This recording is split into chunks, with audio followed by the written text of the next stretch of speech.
How dare you?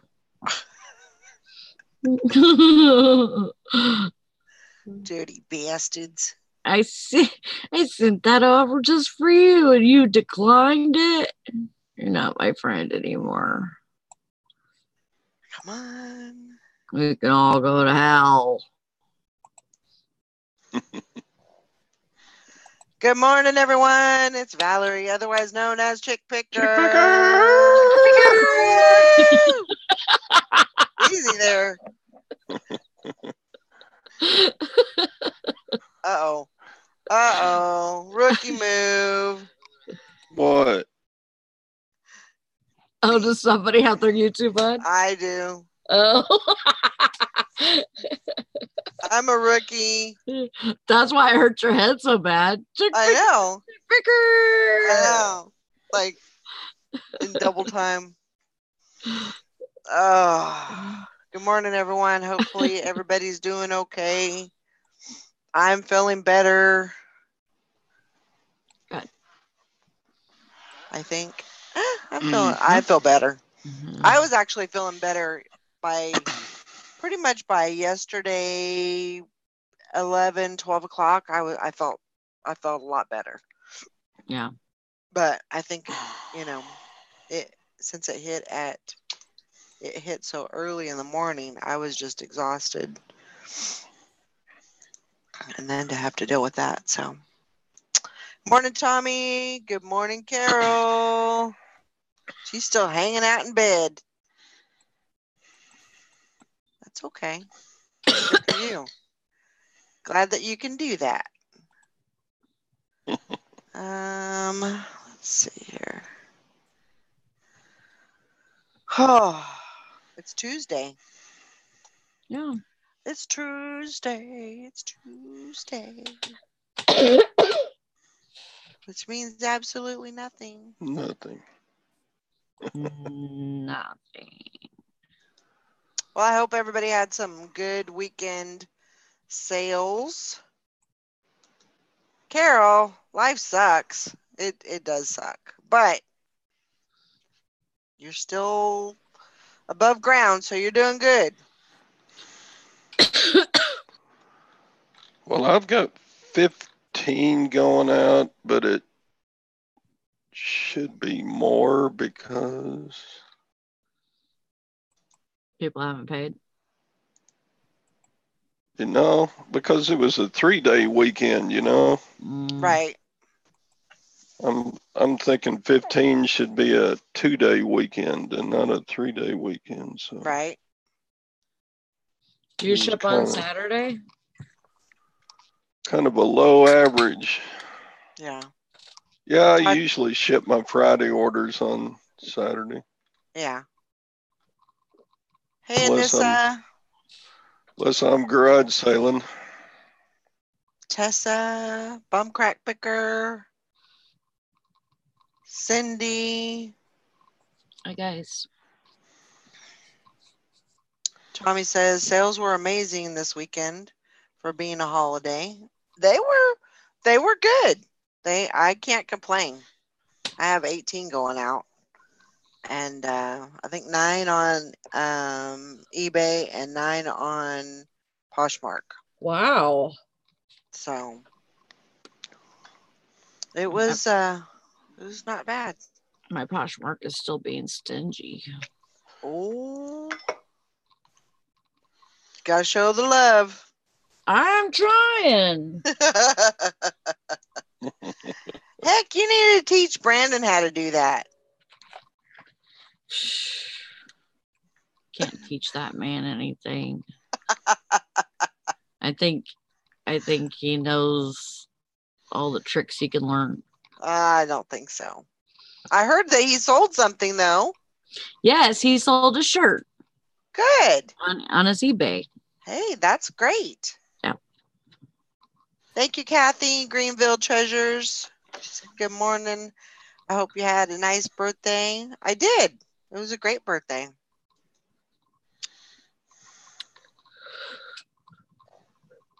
Yeah, I did 7 for the weekend, and I think I did ship on Saturday, Mm-hmm. but I only think I had one going out on Saturday. And then I put my packages out yesterday. And I'm like, oh, there's no post today. Whoops. Nope, no post. Oh, they here in this town they do it's like a little, because it's such a small town, they do a monthly like newsletter, what's going on in the town. Mhm. And it's just like one page because there's not much going on. But at the bottom it'll say, like trash pickup. Get it? Ooh, Get it. get it. It'll say trash pickup, and it'll say all Mondays, or it'll say, what day. Well, I read it when I get it, but then I throw it away. So like yesterday, sometimes some holidays they'll pick up on Monday. They'll pick up the trash. Mhm. And some Mondays they won't, for holidays. So the only way that I know how to tell is if I go outside and I look down the road to see if everybody else's trash is out. And yeah, so that was the only way to figure that out. I accepted an offer. Get it. They accepted it. Get it. That's Yep. good. Let's see here. It's like pulling teeth. I understand that.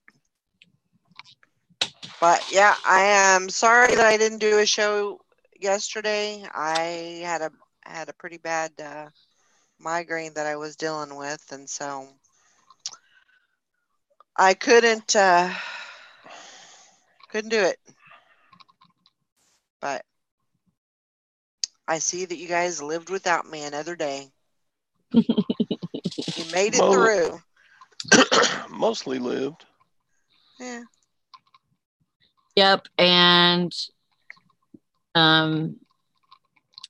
you're so special that Ansley went on your show for your birthday. Yep. Very, very special. That does not happen. And she went on live. She was live. She was not off. Yeah, we usually can't get that girl to come on at all. I'm special. I'm special. Oh, I know. I've done that before, Joanna. Like somebody offers you something on an item, and you're like, I didn't think I had that anymore. And so you have to go find it before you actually accept the offer. Yep. That's smart thinking right there. That is smart thinking. Oh, wow. Today's Mr. Sadie's anniversary. Well, happy anniversary. 31st anniversary. 31 big ones, huh? Happy anniversary, Mr. Wow. Sadie and Mrs. Sadie. Mm-hmm. Ain't she lucky? What is the length and the width? Oh my gosh. Probably mostly. I gotta remember to go find a tie. They want the length and the width on the tie. Just say it's long and wide. About yay big, yay long, and yay wide. Kind of a little bit long, and it's sort of wide.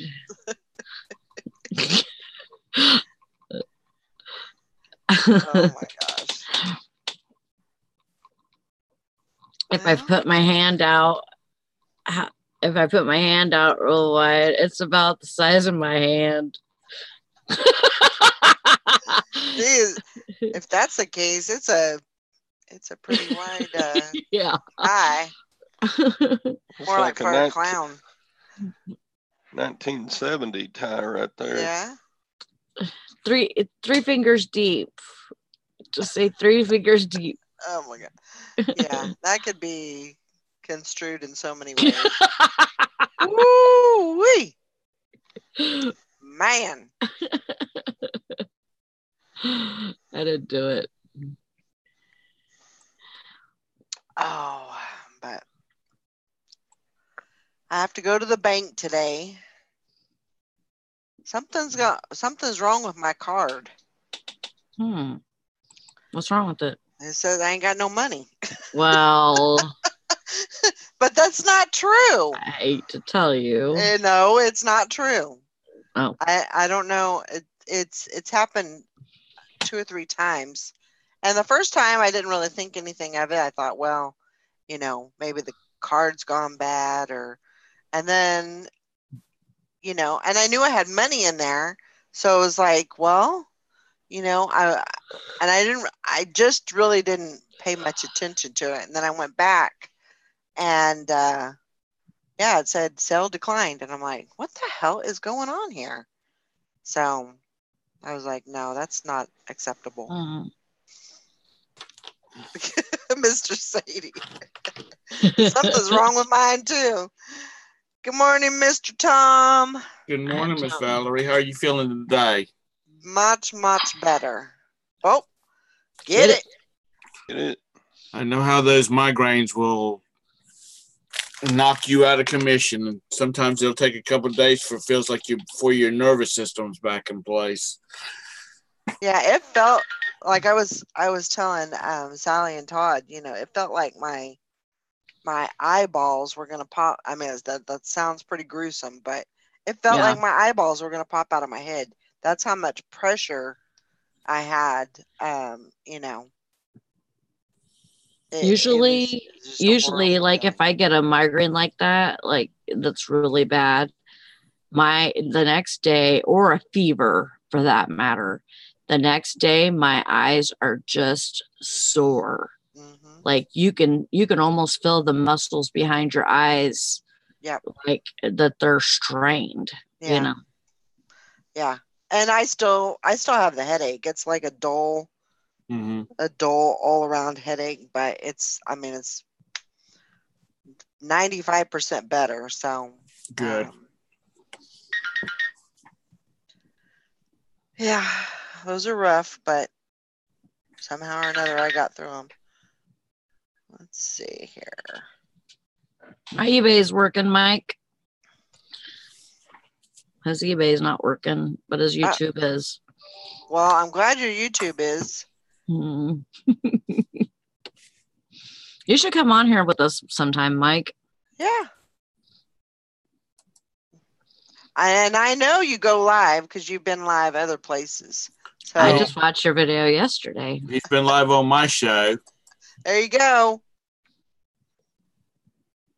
See, you just don't like us, huh? Yeah, found you out. It's okay, Mr. Sadie. I would say, well, when I took my headphones off at the end of the show on Sunday, I still felt like I had my headphones on. Oh no. It was like kind of a, like a pressure almost. Yeah. Probably just, having them on too long or whatever. So, but I'm glad it's over. And I used to get those every month. I would get a migraine, and it would be, like I was telling Todd, it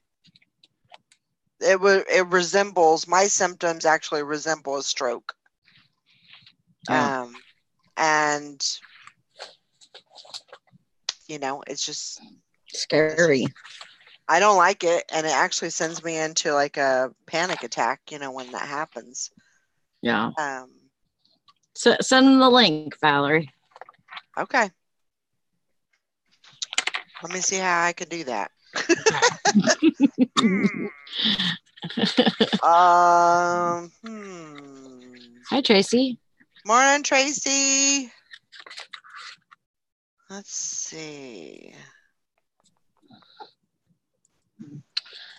Tommy, do you want the link too? I've got it. Not Huh? you. You're not Tommy. You're Tom. Get it right. Hi, Todd. Okay, Valerie. Get your mind right here. If somebody calls our house and asks for Tommy, Roberta says it's either a family or an old friend, because nobody calls me Tommy. I just called out Todd because he opened the door, bent over right in front of the camera. Yeah. There you go. Oh, sorry about that. He has no excuse now because everybody's seen his wonderful face. Crack City, huh? No, No. it was his face. No, he was. It was his face, not even his butt. He came through face first. Are you saying my face looks like my butt? I don't think you can find a good way out of this one. Valerie said it, not me. Okay, so let's see. Have to change my name to Butt Face Picker. That's a good name for you. I'm just kidding. Okay, Mike, I'm sending it on Instagram. And while I'm at it, let's see if I can do this. I went and bought a bunch of stuff at Walgreens yesterday. Did you now? I rolled register rewards. I found out that some of them were rolling for a deal where you can get Tide the packs, or you could get the liquid. You can get Charmin toilet paper, Bounty paper towels. You can get them for $4.99 a piece. And then if you have coupons, which that'll take $5 off. And then, you know, depending on what you get and what coupons you have. And then, so you take that $5 off, that's $10 left over. And so we rolled one. Well, we bought Brandon stuff because I had Tide, what are they called? The pods. Yeah, pods. And then we had Tide liquid, and then we had Charmin. And he bought his, got the $6 registry reward. Then I bought mine, which I got Bounty paper towels instead of Charmin toilet paper, but I got basically the same thing. And the lady at the register, she's a manager, and she says, you know that if you spend your registry reward on this, it's not going to print another registry reward. And I'm like, okay. And so whenever I paid for it and it started printing, it printed another registry reward. And she was like, oh, it did it. And I was like, yeah, I heard that they were rolling. She's like, oh, they don't usually do that. I'm like, I know, this is special. But I couldn't get my coupons to work right on my phone. Brandon's worked fine, but mine would not work. Which sucked. And it kind of cut us short a little bit. Right. We probably spent about $5 more than we should have. That's pretty darn good, though. Yeah, I ended up for about $18.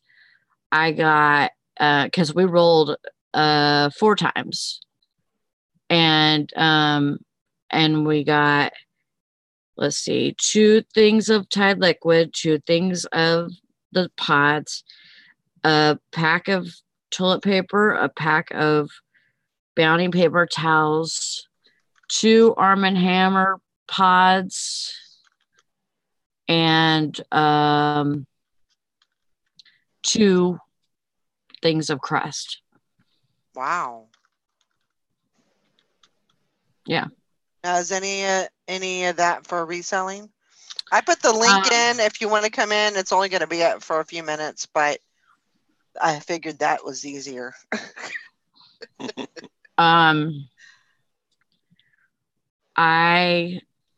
I'm not gonna sell any of it just because I don't have a stockpile anymore. Right. And I need I'm always in need of freaking laundry detergent. Right. And so whenever I can find a really good deal and I have the money to buy it, I usually go for it, or I get it from my niece. She sells it pretty cheap. She's always stockpiling and all that, and she sells her stockpiles. So I still have stuff. Wow. I still have shampoo and conditioner. Oh yeah, me too. Like I'll have that stuff for a while. I have new shampoo and conditioner, but I have a lot of back stock. Yeah. That I've, like gotten for my niece and stuff, and I just haven't used it yet. I've got enough deodorant to last me about 10 years. Yeah, I have a lot of deodorant. Well, you can send a half of it to my direction, because I tell you what, my children go through that stuff, like, thankfully, goes through that and shampoo like it's no tomorrow. Now you and Brandon don't sit down with a nice bowl of Tide Pods and watch Orange is the New Black. I hope not. Not doing that. That's ridiculous. Some people just we were talking about that yesterday. Please get down. Kathy, how are you doing? Sharky Mom Dills is in. Oh, good. I'm glad you're feeling good. Good enough to get in here. Hello, Kathy. All right, I'm going to leave a link up for 1 more minute. So if you want in, come on in. Kick off your shoes, stay a while. Sally, did you used to do extreme couponing or something? Yeah, Sally did really good. I mean, she had a Walmart that was pretty price matching. Yeah. Oh, she price matched, and I did too. I did that too. Mike would roll his eyes he hated it. I know. Brandon wouldn't even go with me. He was like, I don't want to be in on this. I'm like, we're saving money. I know. We're, but I didn't do it near as good as Sally did. But the only reason why I did it, like more, is because I freaking made it my part-time job. Right.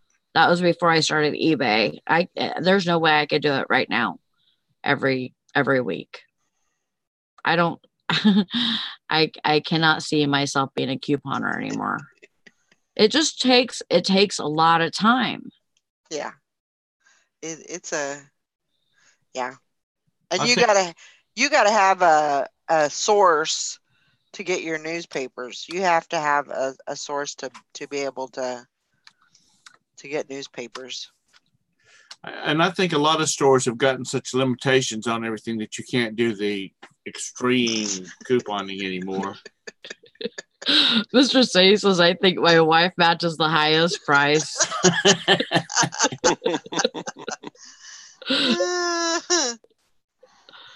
Poor Mrs. Sadie. She's spending all your hard-earned money. Okay, Tracy. That's funny. We'll be on for another hour and a half or so. Oh. You guys are so funny. Good morning, Nate. Every day I'm hustling. Hi, Nate.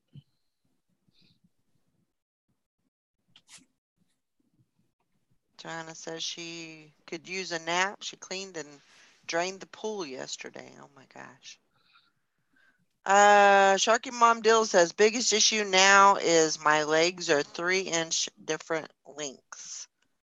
Makes walking difficult. Oh, I can imagine.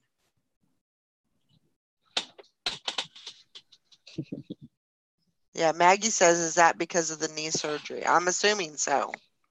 Yeah. Probably because they had to do so much repair and everything.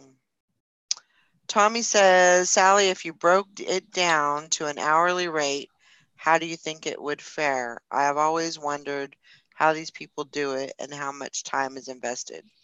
Well, see, one thing is you get a lot of housewives that are doing this, that they're raising children, and not saying that they're not working, but they're not going out of the home to do stuff. They're, staying at home, cleaning and taking care of the kids, and, cooking dinners and meals and everything.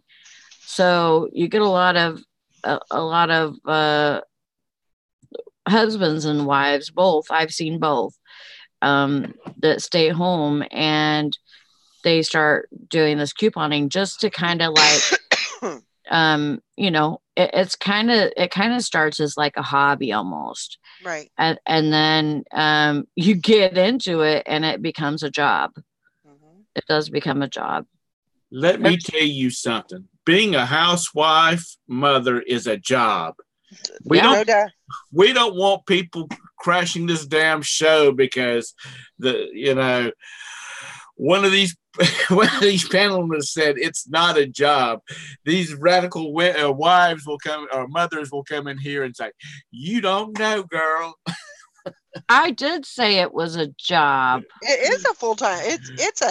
It's a 24/7, 365 day. You backed up and caught that, which that's the reason I went like this, is because I know Mr. Sadie was like laugh out loud out in the chat. It's because Lord have mercy. I'm gonna tell you what, mine were teenagers after I retired. I was doing the housewife mother routine. Man, these gals like Joanna that's got a couple or three of little T90 ones. Oh hell no! Give me a job. I want to leave the house. Yeah, an out of the house job.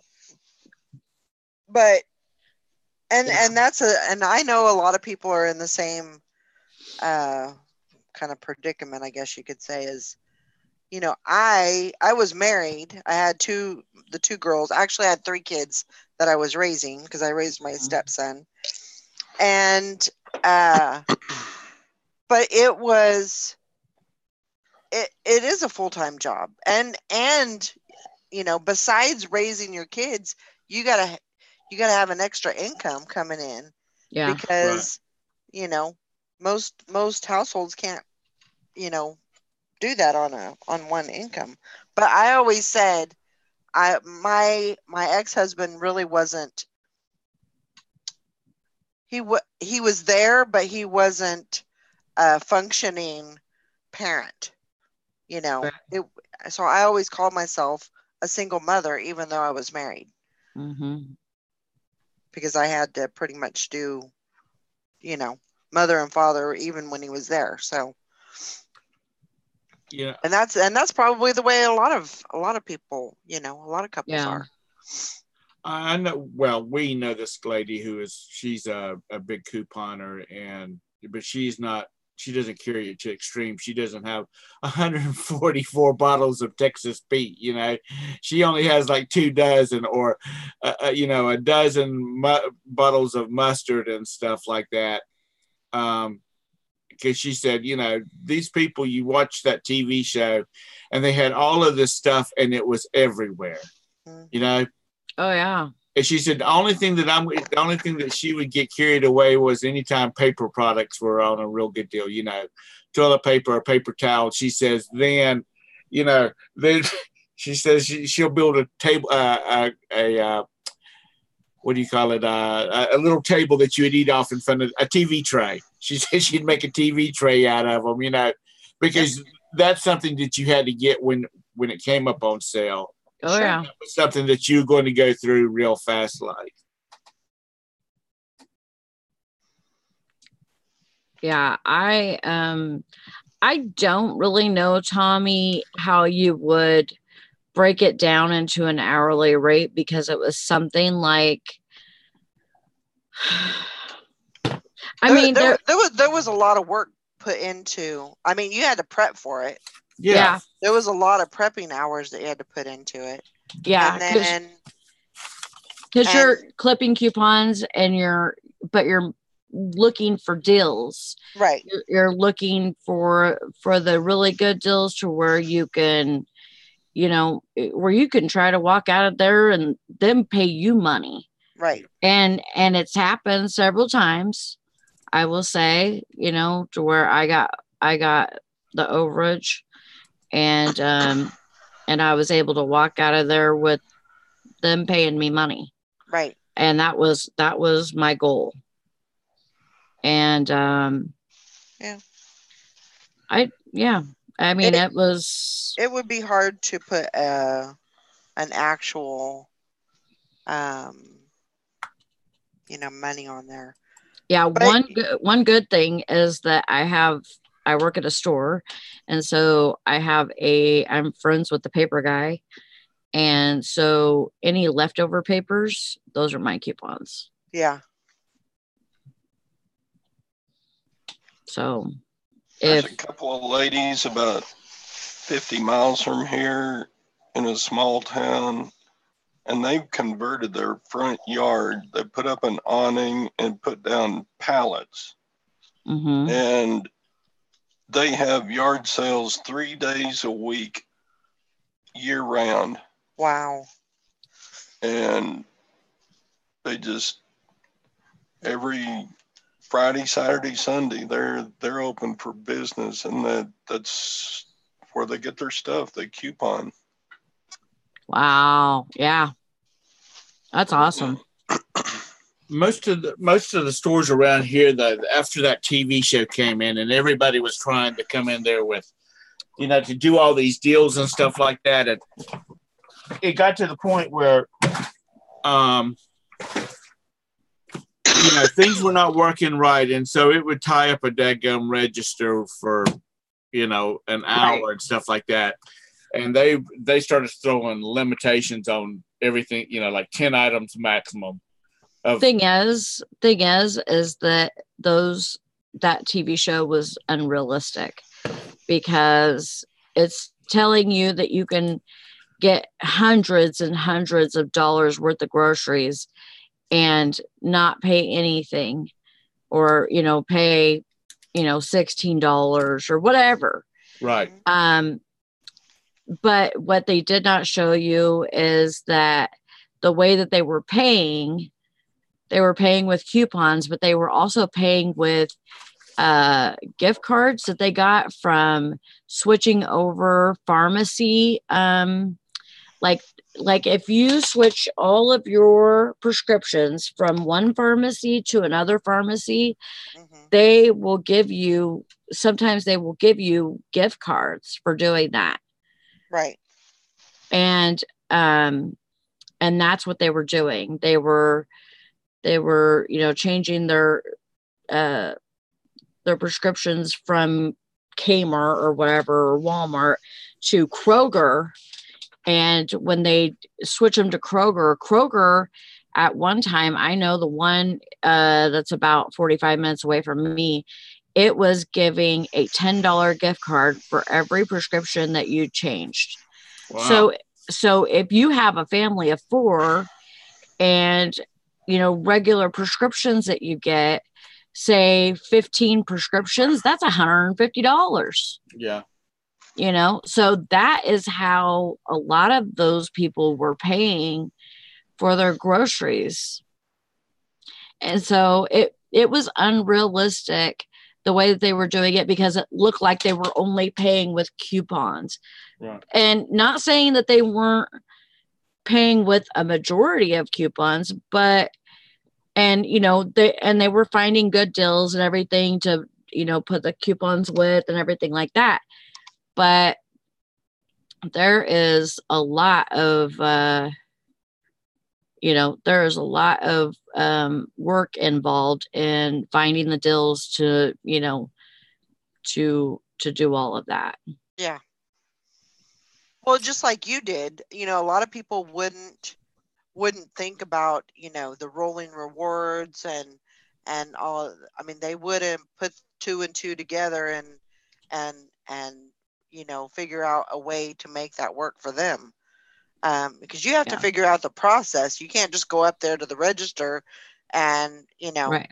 there's a process to it. Well, just like Sally said, the prep work. Right. Yeah. Like Absolutely. on that TV show where they would get all these coupons together and all of this stuff. Most of them work 40 hours a week just on their couponing. Sure. Based on what they Oh, said. yeah. It was a full-time job just clearing out the ones that had expire and getting the ones I clipped know. that, that was a job. Now, mind you, back when we had Rite Aids, it was fun to be able to take, like toothpaste, which we go through a lot around here. Mm-hmm. You go in and you'd buy toothpaste and you get like $2 coupons back for every one that store coupons for every one that you bought with a limit of 4. And then you'd go in and you'd buy those and you'd use coupons that you got out of the newspaper for them. And then, you take that and like Sally was talking about rolling it over and over and over. And it was kind of fun. And, to see how much you could get, say like, I'm spending $20. How much could I end up getting for $20? Right. And it was fun to say, Roberta came home one afternoon and she said, what's this stuff on the table? I said, well, that's $20 worth of stuff. And she said, that's not $20 worth of stuff. I said, yes, it is. I said, I've been playing at Rite Aid all day because I've had like 6 of them right near me, Yeah.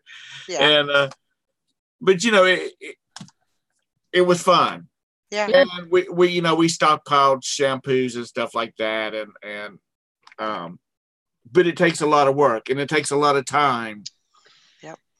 But it does save money because if you because I have the list of when things are cheapest to buy, like, toilet paper is, cheapest to buy in certain months. Paper towels are cheapest to buy in certain months. They have their months. And then, the stores will have deals on them. The coupons will come out. You put them together and you go find the best deals, Mm-hmm. and buy as much as you can. Yep. Because once those deals and coupons are gone, then, the next time you need toilet paper, then, you're going to have to spend a whole lot more for it. Right. I always try to do my toilet paper and paper towels. I always try to do at least to get it down at least to 25 cents a roll, mm-hmm. which is hard to do. Right. But you find a deal to where you can get it for 25 cents a roll and you stockpile it. Yeah. And, and then, family would come over and go shopping in your living room, because they're like, oh, we need some razors. We need some toilet paper, it's like, okay, The lady I was talking about, the friend of ours that does couponing.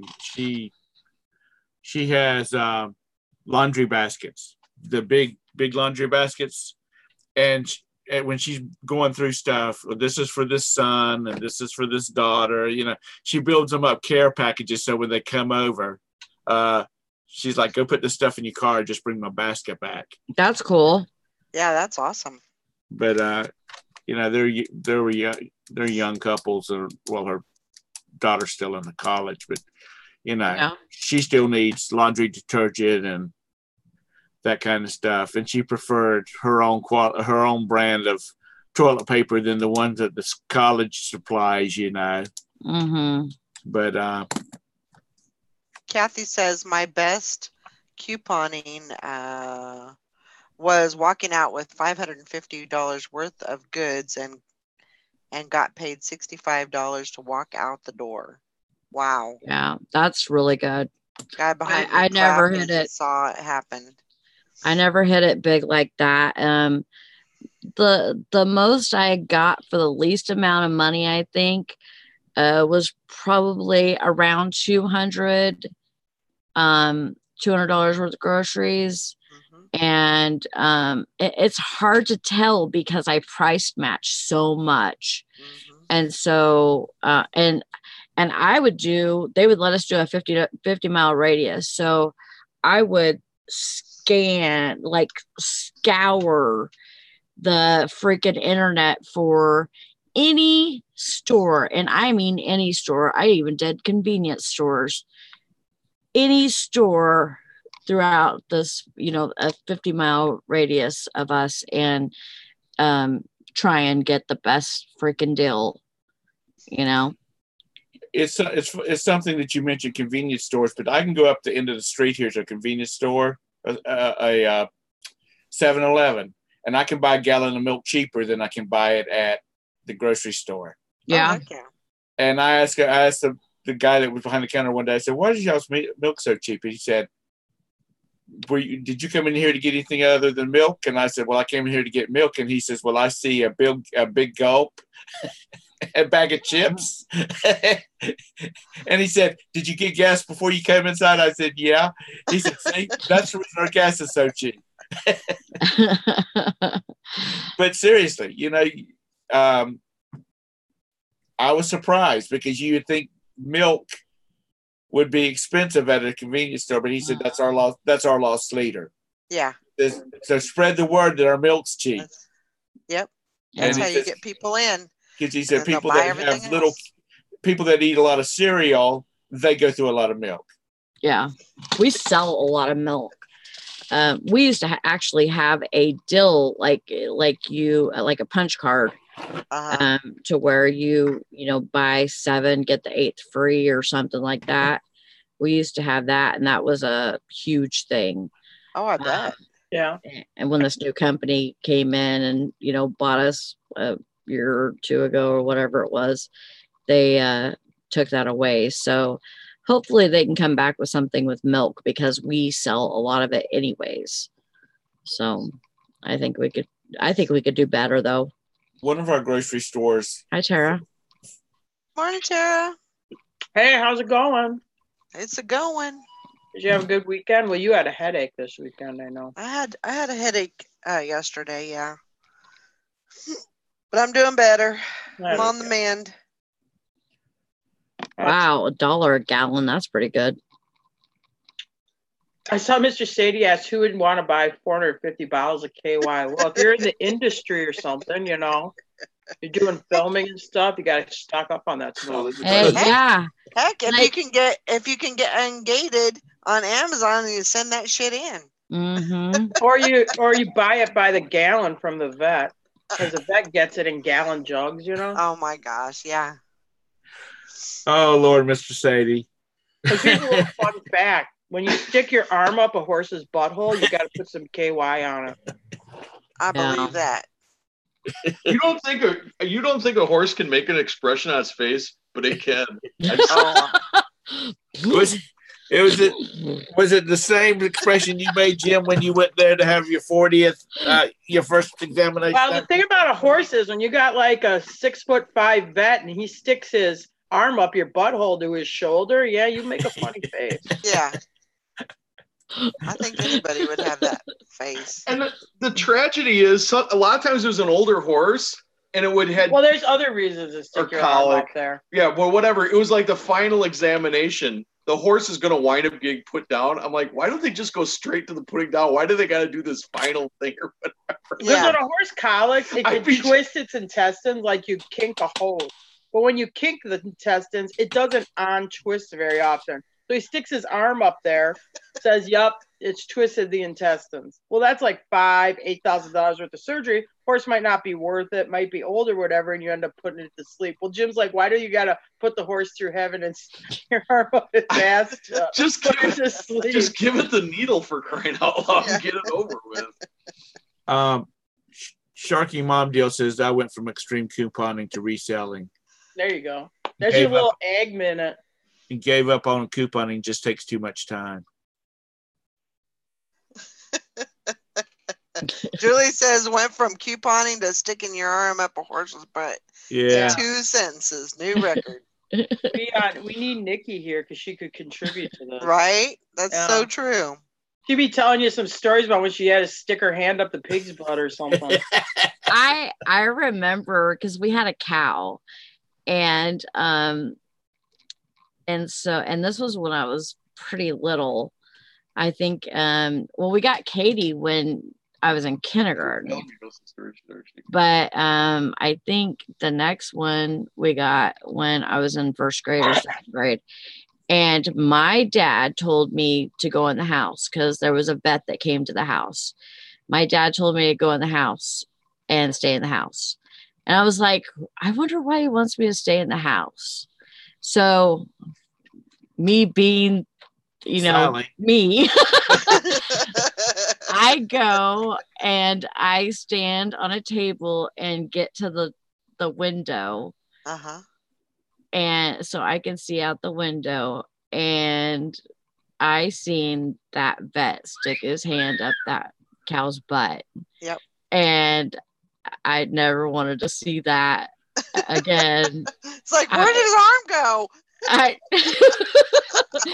didn't even realize what was happening until he was pulling it out. Yeah.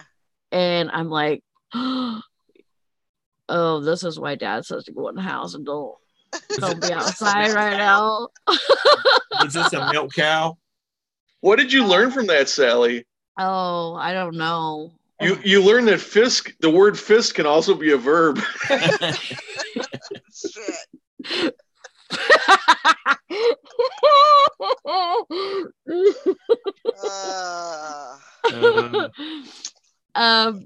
Yeah, it was pretty bad. And I mean, at that point, I probably didn't even realize what had happened. Probably not. It probably And didn't. then I told my dad that I seen that. Mm-hmm. And he said, well, they were checking to see if she could have babies. Mm-hmm. Oh. And it still did not, I didn't know anything about having babies either. So I was like, okay, what does that have to do with him sticking a hand up her butt? And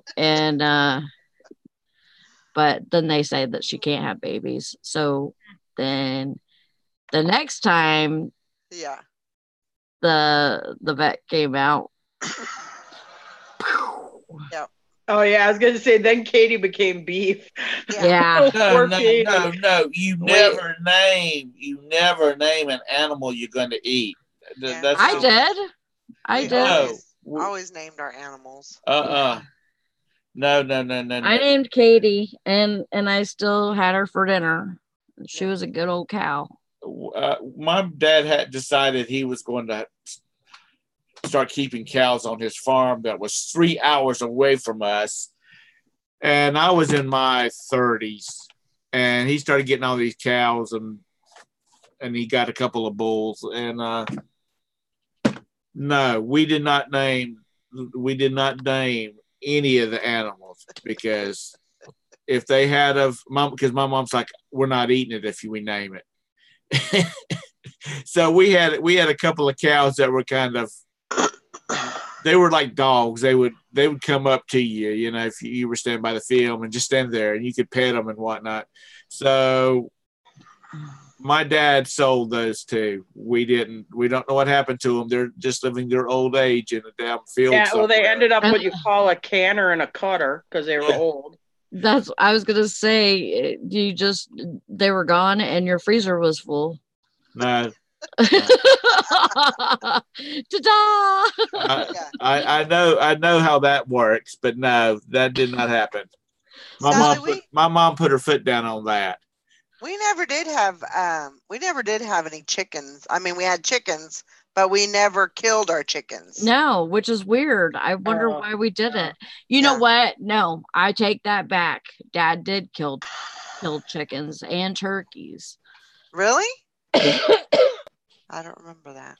I remember one year he bought turkeys, and he killed them for Thanksgiving. Wow. But he didn't let me watch. Yeah. Because I think I was like 10 or something, and he says, I don't even think he told me what he was doing, but he had this turkey by the legs, and he was walking behind the shed. Uh-huh. And I said, "What are you doing?" He says, "Oh, you go back over there," you know. And before I knew it, he come back out, and that turkey didn't have a head. He didn't make you help. Did he make you help clean it or no? No. Oh, see, when I was a little girl, my grandmother sold eggs and dressed chicken. So, no wonder I'm so damn traumatized. Like yeah. Mr. I was a little kid, and I helped catch chickens. I didn't have to kill them. And but you all stood. They'd set up these tables, and you got in line and had a plucked chicken. I can't eat chicken because of it, honestly. Oh, I don't blame you. I don't like if we cook a turkey for Thanksgiving, like when you're prepping it and cleaning it, I don't even like the feel of its skin. It just reminds me of that, and it turned me off of it.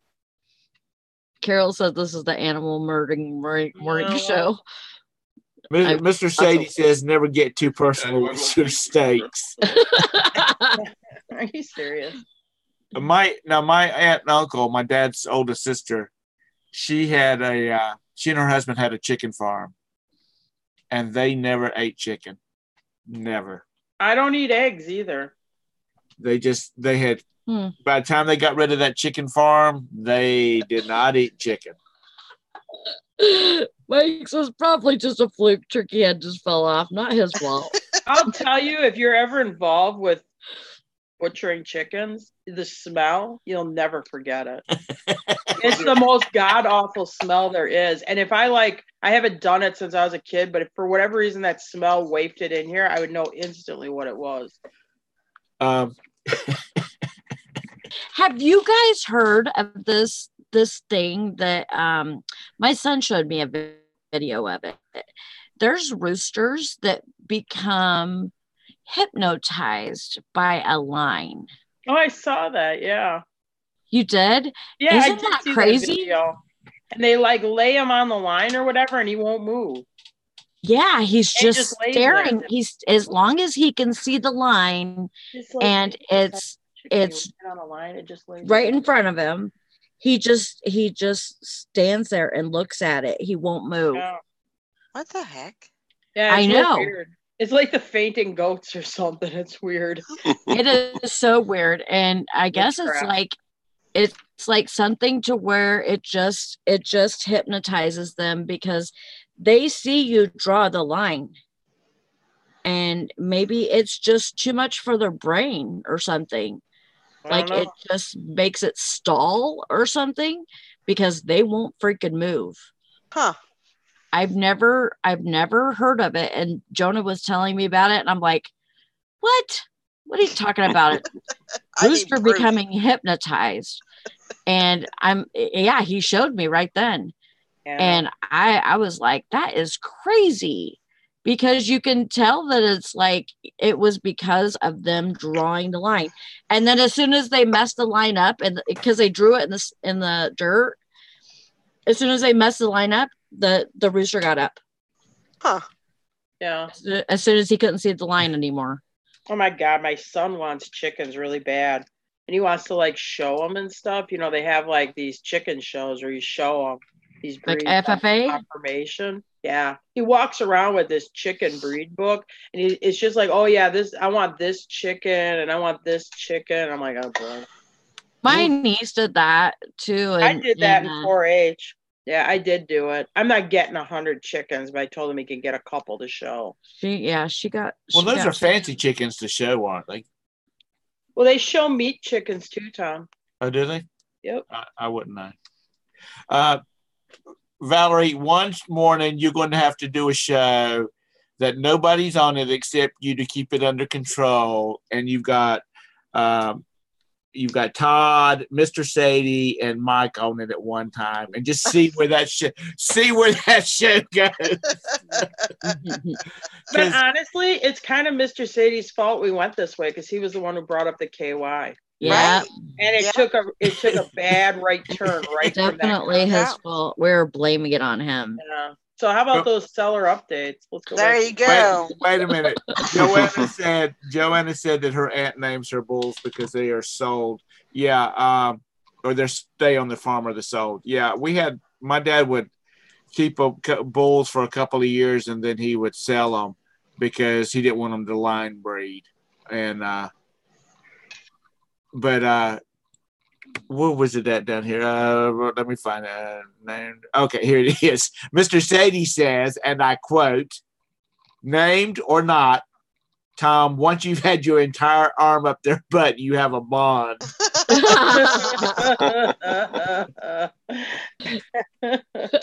Oh, Lord.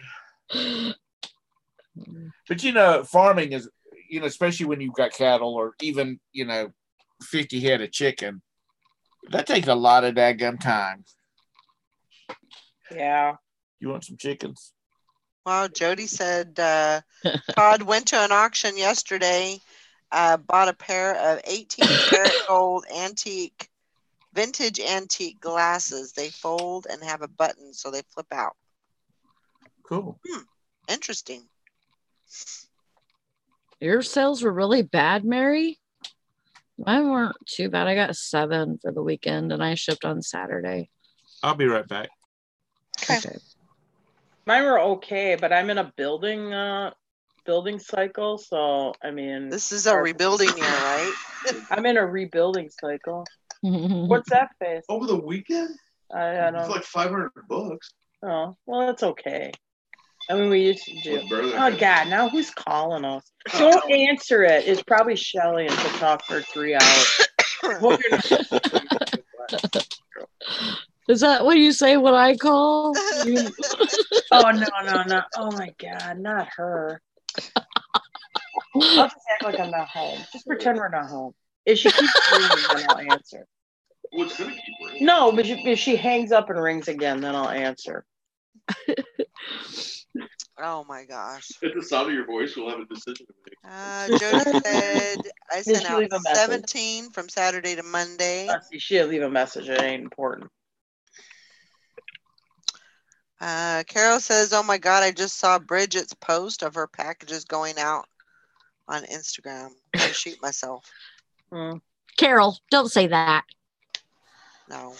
Yeah, but the thing of it is we all can do it. You just got to hit it hard. I mean, Bridget lists 400 items in a week. She's carrying an inventory of I don't know, almost 6,000 listings or something. Yep. I mean, you're gonna get it when you hit it hard. Mm-hmm.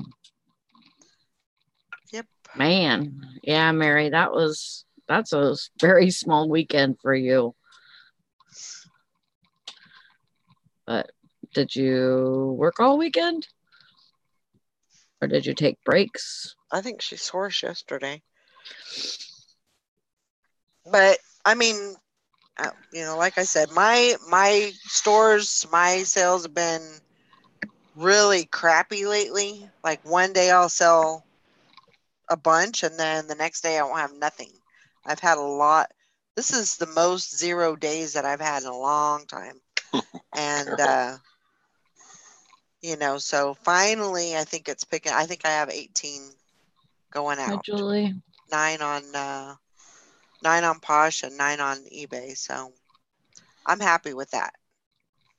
Even if it is a 3-day holiday, I'm still happy with that. Sometimes I think because it's like the end of summer and people are doing stuff, this holiday weekend isn't always like a great sale weekend. Sure. Depending on what you got. But I mean, I just think that you have people are doing this is the last hurrah before the end of summer, before fall. Yeah. Absolutely. And a week before our sales, so going into that week, this weekend our sales are horrible. Yeah, going into the weekend, our sales are really bad. That's why I'm so excited. I gotta go pee. I'll be right back. Okay. But it's Well, I didn't sell a lot, but I had a $30 average on the items I sold, so it was okay. That's good. That's good. I don't know. I think it varies, and some days you could have the best sales that you've ever had, and then the next day have nothing. Yeah. I had 0 on Saturday. I had another 0 day. That's crazy. Morning, Tracy. Sunday and Monday were pretty good, but Saturday is just 0. Mary says she found some more 8mm. Oh, I will film. say, Jim, I told you he did that where he delisted everything in our store and relisted it, and he thought that it did pick up when he did that. I know it did. Anyway. I mean, I don't know if that was the cause, but it definitely happened. Tracy. Hi. I've never been on Zoom before. This looks weird to me. Oh my God. Good morning. You're doing good. You don't look blurry or nothing, so you're doing good. I feel blurry. You feel blurry. I do. Y'all are up too early. I know. That's what everyone says. Okay. Nice to. Yeah, Mr. Sadie, it's the first time we ever tried it. Oh. Yeah, Do you have good sales, Tracy? Decent, not great. I've got like 12 to pack up today, but instead, first, my husband's pulling out everything from our shed and my son, and I get to decide what we keep and what goes to the dump. Oh, I see. That's good stuff, though. I love getting rid of stuff. It's always good. Yeah. How are your sales? Yeah, they did pretty good this weekend. Yeah, good. They weren't they've been kind of I don't know, sluggish, I guess you could say, the last couple of weeks, and then Right. yeah, it's not been too bad. Good. Yeah, I've got to start sharing my Poshmark more, or at all. Yeah. I don't like Poshmark, but it's there. So I'm gonna use it. I am so very thankful for Poshmark. Are you? I mean, yes, because you know when eBay's not giving out the sales, I know that I can get some sales from Poshmark. True. I know, and I don't care about it till I get a sale, and then I go, what am I doing? Get back on it, you know?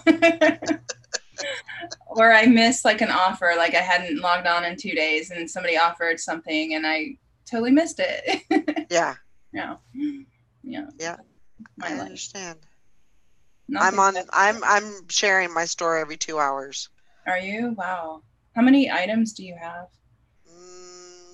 760, I believe. Oh my gosh, girl. Have you ever considered hiring that out? No. Not yet, but it's a good possibility in the future to do that. It's just time consuming. I mean, I know it's not that bad, Yeah. but it's still time out of your day. Yeah. Oh yeah, definitely. But you know, that's the thing. You gotta share your story. To me, that's your promoting listings right there. In that unit? Yeah, you're right. And I need to I need to just get that through my thick skull that it has to happen. It's not an option. Yeah. So, and I usually get, higher, even offers. I usually get my offers a little bit higher than my eBay. So, see, my offers aren't great lately, though. Yeah. Can I ask a question? Yeah. Has anybody ever sold a Christmas tree? Like one you set up? Yeah, artificial. Yeah, I've sold the aluminum tinsel ones, the vintage ones. But how do you? Did you put that box inside of another box, or? Yeah, because it had the vintage box with it, so okay. It was packed in its original packaging and then put inside another box. What if you were selling one that's not in the original? I mean, it's it's a modern day one. Would you just? How much is it worth? I don't know. The new ones are like $45. New, it's a 45. I think I would just sell that locally then. And it would have to have decent value because I know the time it takes for Jim to package it and stuff. If it wasn't worth at least $100, I probably would just try to sell it locally. But that's me. That's what I was probably going to do. Yeah, I mean, because like that box you. Oh, that's little. Oh, that's cute. I kind of like that. It is cute. This is the top half of it. Oh, it's the flamingo tree. Well, let's see. Yeah, I'd wrap it. Let's see what kind of value they got. Wrap it in plastic. I like that. Wrap it in bubble wrap and shove it in a box. I scanned the barcode on it. Hell, it still has the daggum Walmart tag on it. Or it's Canadian. A. Okay. Oh, yeah, if I had a theme to put with it, I definitely would want it, but it doesn't fit my thing. Yeah, if there's a clearance tag on it, leave the clearance tag on there. Buyers really like that when you ship it with the clearance Oh my tag God. No, because we have this nail polish I bought on clearance, and he'll, like, every 20th one, will forget to pull the tag off, and you get really snarky comments when you leave that clearance tag on. I mean, it makes people oh, you ripped me off. You bought this for $1 and sold it for $9. How dare you, scammer? I'm like, what do you think I'm going to do? I'm not going to sell it for less than I paid for it, or, you know. Yeah, that night that you're sitting in your mom's basement playing on your PS4, and I'm out there digging up clearance or whatever. Yeah, that's not worth nothing, and my gas and my time. But they think you should sell it for exactly what you bought it for. That's crazy. Well, here's the deal. You wanted it. You're ordering it from somebody across the country. Yeah. You must not be able to find it locally. And it's discontinued. Right. My mom has a friend that she likes this Mary Kay foundation. And she will pay like $50 to $60 for those damn bottles if she can find them. Yep. Oh, because it's been discontinued. Or whatever. It's been discontinued, and that's the one that she likes. She says it looks good on her. She looks like an old lady with makeup on. I mean, I buy old bottles of Mercurochrome if I can find them. Is that tree pre-lit, Tom? Yes, ma'am. Well, here's a 6.5 foot one that sold for $79 with $20 shipping. Was that used? They're calling it new. Okay, well, this is used. I guess yours is in the open package. Yeah. It still has the tag on it, though. How's it used? Here's a holiday time 4-footer that sold for $50. So anyway, it's a modern Christmas tree. Would you just, if you sold it on eBay and packed it, would you just ship it in that box, or would you clad it in another box? He says you don't have a box. I thought he said he had a box. I do have the box. Oh, you do? Yeah. Oh no! You mean with like Walmart labeling and stuff on it? I always put it in a different box. I put it inside another box. Because that box has been stored in that, so that cardboard's been like compromised and beat up. It's not as strong either. Well, and the other thing is, I assume that the person. I mean, I always assume that the person's buying is a collectible. Like if you bought like a collector Barbie doll or something, you wouldn't want the person to just slap a label on a Barbie doll box or whatever and ship it. Right. Expect them to put it inside another container. That's me. Well, I figured that somebody like Todd that has a collection of Barbie accessories would want to hang their Barbies on it.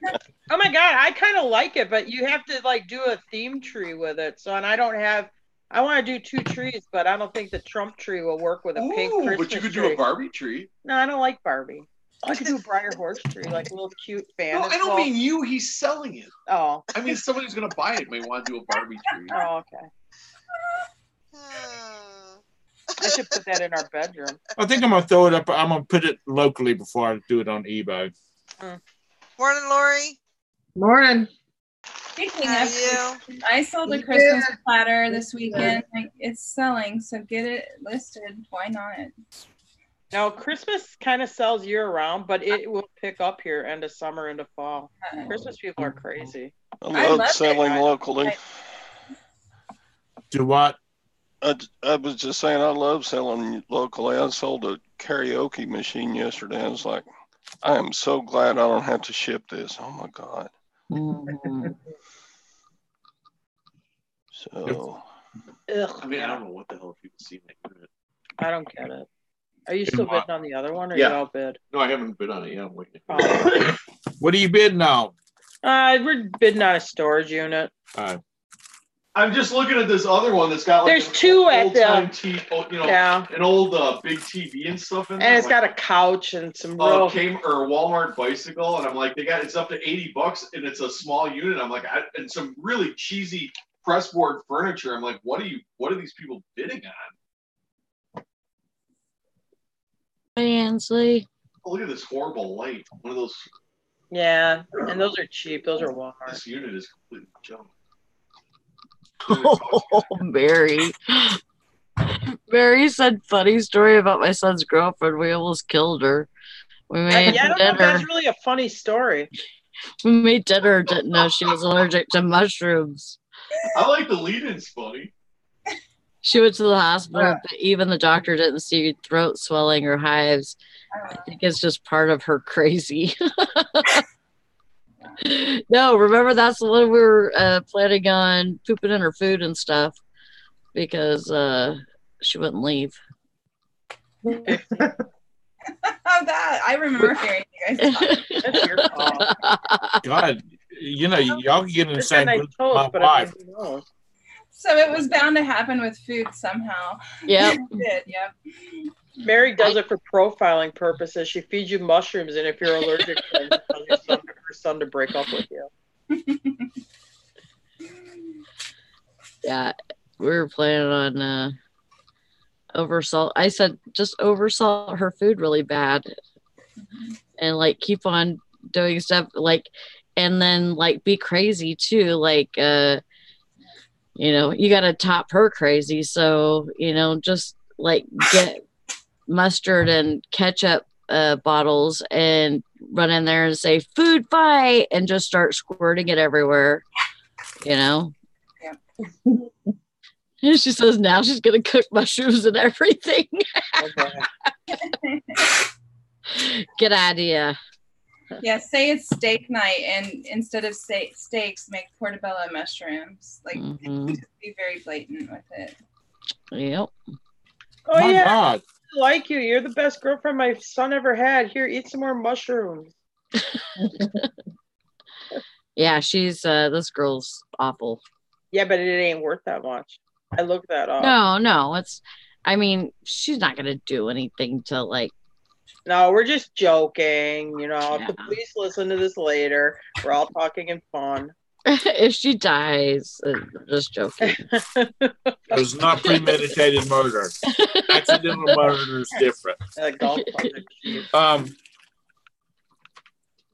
A friend of mine, his wife really liked one of their son's girlfriends. How much time's left? And they never, the son and the girl never got married. They were supposed to get married, but they never did. And he ended up marrying somebody else. Well, he moved away. He went to college. That's when they broke up. And then he went to the West Coast to work. Well, she stayed in contact with the ex-girlfriend, his mother did, and she became like a daughter. Because she had a house full of sons, so if she had any kind of women issues she needed to deal with, this girl would come over and help her. Now, this girl ends up marrying somebody else and getting married, and his mother and father went to her wedding and whatnot. Mm-hmm. So his mother gets real sick, and they were afraid that she wasn't going to make it. So he flies home from Oregon with his wife and his 2 children. And standing beside me is his ex-girlfriend taking care of his mother. And I asked my friend, I said, well, how was the atmosphere in the room? He said it was kind of touch and go there for a little bit. But you know what? He said his wife told him, she says, I understand there could be kind of some crazy feelings here, but if you don't like it, and her son said, you and your wife and children can go to the house because I'm being looked after. And I said, what did the son say? He says, it's okay, Mom. I'm glad that somebody that you like really is taking care of you. But my friend was like, oh, you're supposed to send the ex-girlfriends on their merry way when your child breaks up with them. Right.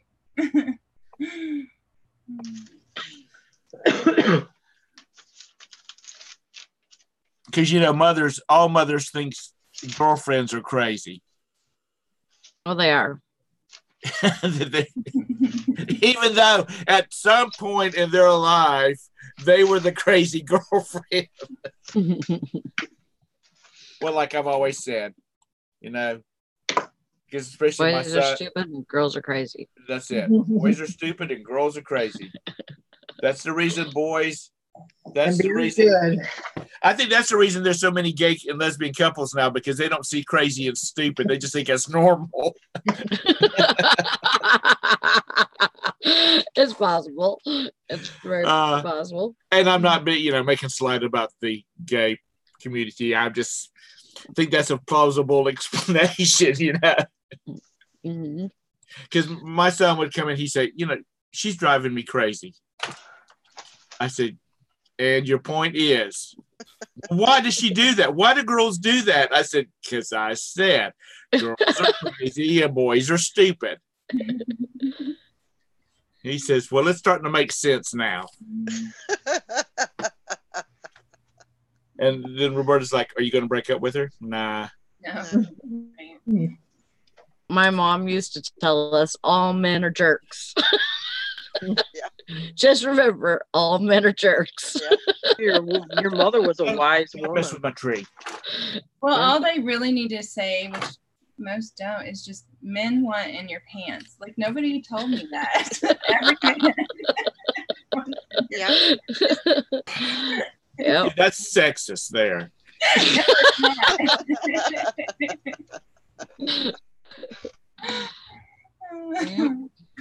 That is truly sexist. But true.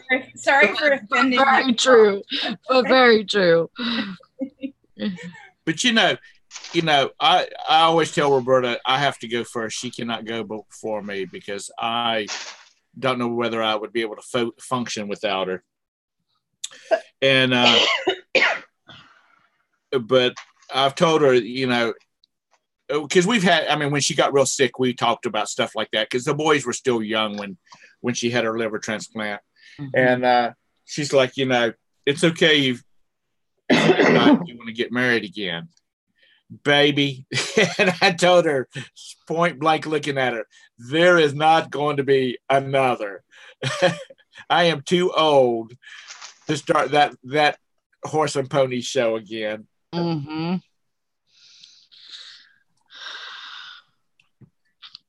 Yeah, but it sucks to be alone.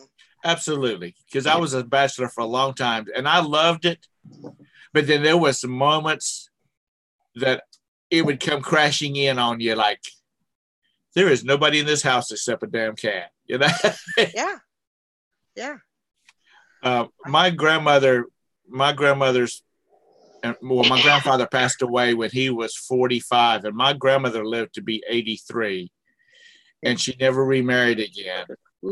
And she used to break my heart because we'd go places and she'd see like a little old man and a little old woman, walking together hand in hand. She said, I wish your grandpa was still around so we could do that. But the Lord saw fit to call him home. I said, Grandma, we can find you a husband or a boyfriend. No, the good Lord only put one man on this earth for me, and that was your grandpa. That was Reese. Like, whatever, Grandma. Yeah. That's the way my dad felt about my mom. Yeah. I remember my brother-in-law took my dad to the Eagles one night, and there was an old lady sitting there that was single, and my brother-in-law was like, there you go, and my dad got fighting mad. He said, you take me home right now. He said, I didn't come here to pick up a woman. He was mad. I always liked the Archie Bunker show, and it was funny all the time. But the episode where Edith dies, and he's sitting on the bed, and he's like, "You're supposed to have went first. I can't live without you." I was so sad. I mean, it's like He was running that barn. That was a heartbreaker, and that's what a lot of guys, a lot of guys, they say that, that's what they think when their wives go, is like, you were supposed to go first. Yeah. You're strong, I'm not. I don't know. Where I was from up in northern Wisconsin, I'd see this a lot. It would be like the wife who got sick or had dementia problems would end up in the nursing home, and within like 3 months they'd have another woman moved in, because it would be the person that took care of the home caregiver in the house before the wife went to the nursing home would end up hooking up with the husband. And the wife is still alive. And she's alive in the nursing home. I told Jim, if you ever did that to me, I would come out of the nursing home and kill you. Are you ready? Okay. Hey guys, I gotta go outside. Okay. It's too hot. I'm sorry. I'm a lame duck. No, you're fine. No, I don't worries. even know how to get Thanks out. for coming on. Thank you. There's a button that says leave. I think it's at the bottom. Y'all have a great day. I'll see you around in the chats. Have a good one. Okay. Have a good day. Bye. All right. That was good. When I would come up here and be alone for like a week and a half. Down here. Yeah, when I'm moving and stuff, after I'd be alone for a while, I would like do something. I'd say like, "Oh yeah, good job." I'd like say that to myself out loud. I do that all the time.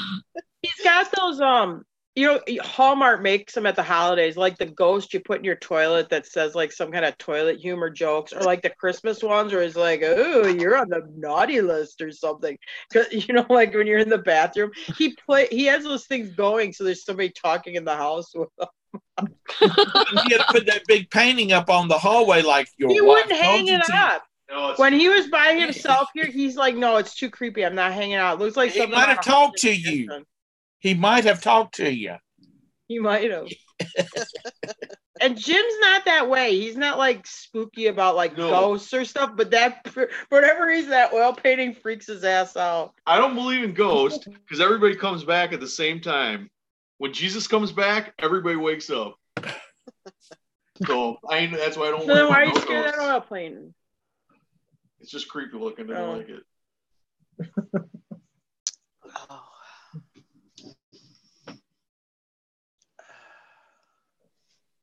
It's kind of cool, Tom. It's an oil painting on board, and it's old. I got it at a estate sale because it was like too cheap, so I had to buy it. And it has the history of the guy, but the guy was like some Irish landowner from like 1798 to like, I don't know, 18 whatever. It's actually kind of interesting. And he's got a typical smarmy landlord jerky expression on his face too. I just don't like it. Is that the one that you used to have when you were landlord? Yeah, it looks like I would look, yes, when I came and served your 5-day and your 14-day. Quit or pay rent. He looks like the guy. He looks like, the guy that was in Ireland but was on the English side and was a big landowner and had the poor like serf labor Irish people like trying to live on potatoes on the land. Oh, gosh. You ought to see if you could find the family over in see if there's any family still over there that might want. I don't know how it ended up in Eagle River, Wisconsin, but it's in a beautiful frame. It's in one of those it's big too. I mean, it's in one of those gold gilded frames, where it has the plaster around it, where they make like scalloping or whatever. You know right. How they do that. It's in that kind of frame. Big. It's like 6-8 inches thick. Yeah. Wow. Yeah, it's something. It's like painted on wood. It's not on canvas. Yeah, it's got to be like 3 foot wide by 4.5 feet tall. It's big. Does it have a name? Does it have his name on it? It's got a whole. It's got the history. It had a piece of paper that they framed that I got with it that has the guy's name on it. Okay. Remember they had it in that little frame? It gives the guys like whatever. Yeah, well, my ancestors came over during the potato famine, so my family actually might have worked for this.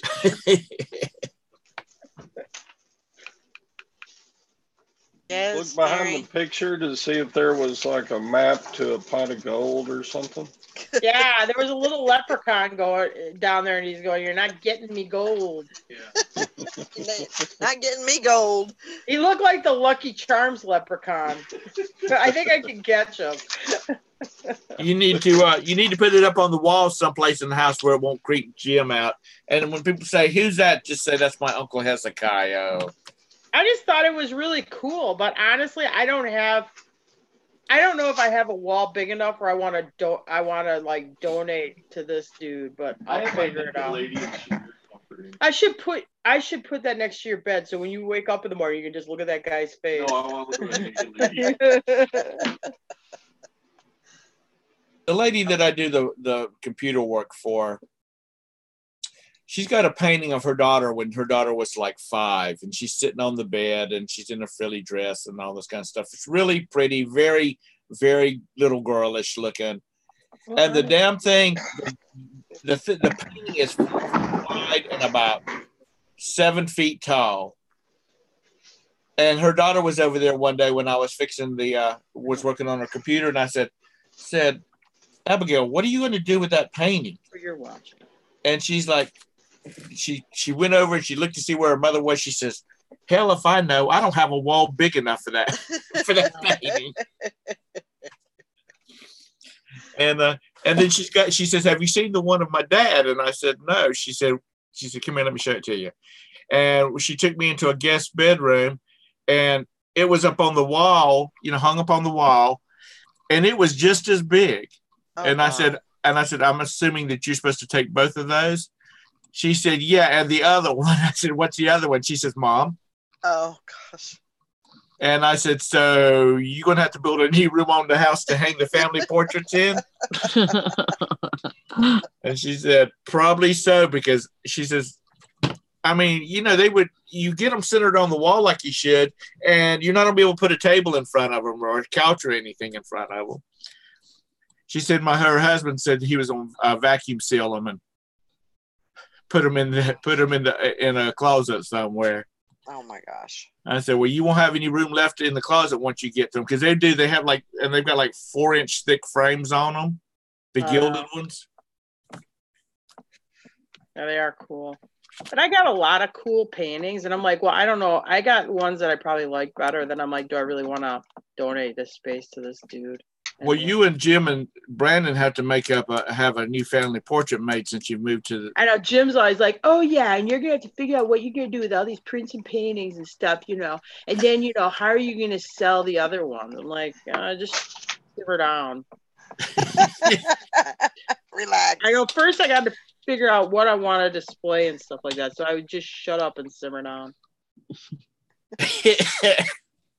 But what's he going to do with all his naked lady paintings? He has the oil painting that he got from his parents, and actually that one has some value. But then, do you have that many more? You might have a couple other like stupid gypsy girl ones and that, but they ain't gonna come in the house. I can tell you that. I'm not gonna have people coming over the house going, "What kind of weirdos have all these naked lady pictures?" He can hang one in the house in our bedroom. That's it. I have a ginormous. Because on my side of the bed, I already have some pictures hung. My side of the bed's all horse pictures. So he's got his one naked lady that's on his side of the bed, and that's all we need. I have a card printed on cardboard. It's like the size of a poster, like a regular poster you'd buy to hang on your wall, like 24 inches by whatever, but by 40 by 24, whatever. But it's on cardboard, and it's a woman from like her not even down to her belly button, above her belly button to her neckline, with a bikini top on that she's taking both hands and pulling the bikini top down in the front. And that's all it is ginormous. That is classic art. Yeah, right that's not coming in the house. Oh my god. You gotta put it over the garage for somebody, and I saw that thing on the wall, and I'm like, oh man, is that going home with me? Well, aren't you going to make a man cave or something like that out of the little 2-story building? No. No, I'm going to build a shop, and that's going to be the shop. Yeah, he can decorate anything he wants over in his little shitty workshop. But you're gonna have to build your shop with like the frames that they would have at a movie theater, so you can open the little glass door in the front, Oh, hang your switch 'em? artwork so you don't mess it up with sawdust and stuff like that. Oh yeah. You got to think about that, Jim. Oh well. You don't want to have to go around brushing off your naked lady's breasts all the time. Oh God. I'll have a room at the back of the thing. Like when I worked at the courthouse, they had that when the computer took up like a whole room. When they Right. had those old ones with the tapes that went back and forth, that you'd have to walk through glass doors, and they had the sticky stuff on the floor that would clean your shoes while you walked in to go access the computer. Right. Because they'd send me in there to change those tapes. I'd have to go pull one of those reels or whatever, and then put it on the computer, and then it would run through that tape or whatever. It was one computer ran the whole courthouse. It was when you worked at a station, it was just a terminal. Right. Everything was wired into that one central computer, and it was in a room that was probably, I don't know, 20 by 15. It was something back in the day. I mean, yeah, today everything in that, I bet you, a computer, a laptop probably would have more storage and stuff than that whole big computer. Yeah. Back in like about 84, 85, a friend of mine was working for an engineering company, and they lived in another town, and I went down and spent the weekend with him and his wife, and he said, I'm going to take you over to see the new building, because they just finished building this new building, the company did. And we went through it, and it was really nice. And he said, let me show you the computer room. And we went into the computer room, and it must have been the size of a gymnasium. I said, why is this thing so big? He said, well, when the building was designed, it took this size room for the computer. And he said, and all the tape drives and hard drives you see scattered around, he says, they were in another room next door. Mm-hmm. And I said, so where's the computer at? He said, you're leaning against it. It looked like a deep freeze. One of the deep freezes, you open the lift up the top on it. Yeah. He said, that's it. And I jumped off of it. And I got off of it. And he said, by the time that they actually got the building finished and ordered the equipment to go in here, he said the computer had gone from one that would fill this room to that little, deep freeze size right there. Oh, wow. So that's how That's actually called, Tom, that's actually called a mini computer. That thing you said is about the size of a chest freezer. Yeah. And which is funny today because when they called them mini computers because they were so much bigger than a PC, but they were mini because they replaced the computer that was the size of a room, that was that ginormous computer. But you know what's really scary? Them boys that flew in like the Geminis, Apollos, the computers they were using from your laptop, your little TI-84 is way smarter than those things were. Well, they figured with that Buzz Aldrin that he got in trouble for selling his notes or whatever because they said it was a work product. But when he figured out, he with a slide rule, he figured out the trajectory. I think it was Apollo 13, the one they had all the trouble with getting it back, where they had to use parts off the other modules and stuff to get it back. He got in trouble for selling that those calculations he did on a piece of paper. But it's just amazing. Besides the fact, I know astronauts are smart, but holy man, if I saw a photograph of it, it's just the calculations he was doing. It was just unbelievable what those people did with a pencil and a paper that today we just have, you would not even think about trying to do without a computer. Right. The first time my boys saw Apollo 13, there's this one part where they start talking about they need to recap. It might be the same part where they're got to calculate something, and they cut to a scene of all these technicians sitting at terminals, and they all grab up their slide rules and they're and my son said, what are they doing? I said, they're using a calculator. And they said, that's not a calculator. I said, for that time, for that era, that was a calculator. That was a slide rule. Yep. Easy. Sally, I know. you're falling asleep. Wakey, wakey, Mr. Snakey. Now, now if you see if a kid walks up to a rotary phone and they look at the dial, they're like, what's that for? Let alone use a slide rule. A friend of mine's got 6 kids. I always told him, I said, dude, you need to find another hobby. He said, the only way I can keep her not from getting pregnant, he said, was for me to sleep in a room in the other end of the house. He says, because I can look at her and she'll get pregnant. Oh my gosh. He went to an auction. They were looking for like a library table. And he found one. Well, one of the things that came up for auction also was like a 1973 payphone. So he bought it and took it home.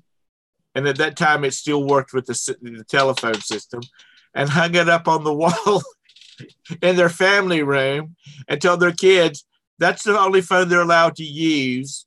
And if they wanted to talk, they had to put money in it. And they looked at him like they were crazy, or he was crazy. And I said, did they all pull their telephone out and say, I can talk on the telephone right here? And he's like, no, I'm getting rid of y'all cell phones. It's getting too expensive. They were having, at that same time, they were having a problem with some grades dropping in school and chores not getting done because they always had a phone stuck to their ear. Mm-hmm. These damn kids. My uncle had my cousins. It was a family. It was 7 kids, 6 girls and 1 boy. And he bought a payphone and put it up and hooked it up and said, that's the phone. Yep. Because the girls are running up the phone bill so high that they said, that's it. You're going to have to plug it yourself. I bet back in those days, I bet there was a lot of that. Yeah. Especially when there was party lines. Oh. Wait, you had to wait for somebody to get off the phone. I never had experienced a party line. Oh, that's when you wait for somebody to get on the phone so you can listen in on a conversation. Yeah, especially if it's a couple of little old ladies talking. Yeah, I've never got to experience that, but I've heard a lot of fun things. Oh my God, Tom, boy, you're not very exciting. Oh, the little ladies are talking. So, what's your zucchini bread recipe? And did you see Marge at bingo today? No, I like ones that I think my husband's getting suspicious. Oh my God, there was. I'm not saying any names. There was a lady where we used to live years ago that was having an affair on her husband. But what's those things where they weren't walkie-talkies? No, they were portable. They were wireless. You know, they're the old Cobra phone with the antenna. Right. Oh, You plugged it into the cordless phone. You plugged it into your landline, but you could walk 30 feet away from it and still talk on it. You know, before the. Anyway, they didn't have many frequencies. So this guy, he was actually a cop, had a phone with the same frequency. So if he clicked it on and she was on the phone talking to her boyfriend, he'd hear it. But he listened to some real spicy conversations. Yeah, like what they did the night before and what they were gonna do and stuff. Yeah. So he drinks coffee in the morning with my dad and the rest of the coffee clutch. So in the morning they'd all get the rundown of what she was up to. Oh my gosh. So she knew her. She's a real estate agent. So I mean, and a pretty well known one. So everybody in the town knew who she was. Oh my gosh. Yeah. She didn't think that through very well. And I don't think she ever did marry the guy. They're still together. She divorced her husband. This was like 30 years ago, but she's still hooked up with the guy. But they don't really like live together though. Oh, okay. Kind of half-assed. And Well, he'll go to Florida for the winter too. Yet I think. It's been years ago. Allie, wake up. Sally, baby, go to bed, honey. Say night and go get in bed. Go to bed. I see the top of her headphones. I know. Going down. I'm trying to do something. No, you're not. No, you're not. You can't do anything. Don't do anything on your eBay. It'll be all. Yeah, your eBay will be all jacked up. You're not even awake. You got keyboard button marks on your face. Where is one man for sale? Brandon is his name. She'll be putting Brandon on eBay. But my dad had a land surveying business, and years ago we were doing a subdivision because I worked for the company when I was young, and out on the crew, and then I moved into the office after school. We laid out a subdivision, and they were getting ready to put down the asphalt pavement. And so they had put down the gravel, and this guy was going the cheap way on the asphalt. He was doing the thing where they put down a layer of gravel, and then they spray it with tar, and then they put another layer of gravel, and then they spray it with tar, and then they put one more coat of tar on it. Well, oh no, I'm not going to Tennessee for that. I got a phone call from one of our guys saying, we got a problem out here. You need to come out here. And so I went over there, and there was a car sitting in the middle of this road, or on the edge of the road, on the gravel. And what would happen was every day about 11 o'clock, this woman would drive up in the car, and this man would drive up in a truck, and she would get out of the car and go with the man, and they'd stay gone for several hours, and then she'd come back, get in the car, and go wherever she went. Well, they on this case, the guys were getting ready. They were like finishing up a street, and they were going to start coming down this street, and they couldn't do it with the car sitting there. So they said, the project manager said, "What should we do? What do you suggest we do?" I said, "Call the police, call the sheriff's department, because there's signs out of the road that says, construction zone, do not enter." Right. Call them and see what they have to say. Mm-hmm. And if they send a tow truck out, then they send a tow truck out. So he calls the sheriff's department. The sheriff's department runs the information, and they get a number for the guy, a phone number for the guy, and call him. And he's like, "I don't know why my car's out there." First of all, he thought his wife had been kidnapped. Oh. So he comes out there about the time a wrecker is about to hook up to it. Mm. And he says, no, I got it. I've got another set of keys. I'll move it out of the way. Well, while he's standing there getting ready to get into the car, here comes the pickup truck with this woman, his wife, uh-oh, and this other guy. Uh-oh. And so it went down in the middle of this gravel driveway. Oh my gosh. He said, "You got her, you keep her." Yep. And he got in the car and drove the car out to the end of the road out of the way. And but he's like, "You got her, you keep her, and go by the house and get the rest of her crap." Only he didn't say crap. Yeah. Good thing he brought his pickup, huh? That's right. Good thing he had his pickup. See, that shit's just too complicated. Life gets just too complicated when you start doing that kind of stuff. Oh, no doubt about it. No doubt about it. It's just do. If you don't want to live with somebody, then just cut the ties and goes. Just say that you don't, and just go on your way. Time to move on. That's right. Because this couple they were part of high society. Mm-hmm. And he was a vindictive husband. His wife was cheating on him. Everybody in that town knew about it before. Yeah. About it. See, I wish she hadn't turned the camera off, because now we don't know if she's still sitting there or not. Oh, I'm here. Are you talking about me? No, not you. Sally. Sally. She turned her camera off. Her head. She's tricky. She could be laying there with her head on the desk, and you'd never know it. Probably hit the camera button with her forehead. Y'all leave Sally alone, bless her heart. She's a hard-working woman. She works hard for her money. You want me to break out the song? Yeah. She works hard for her money.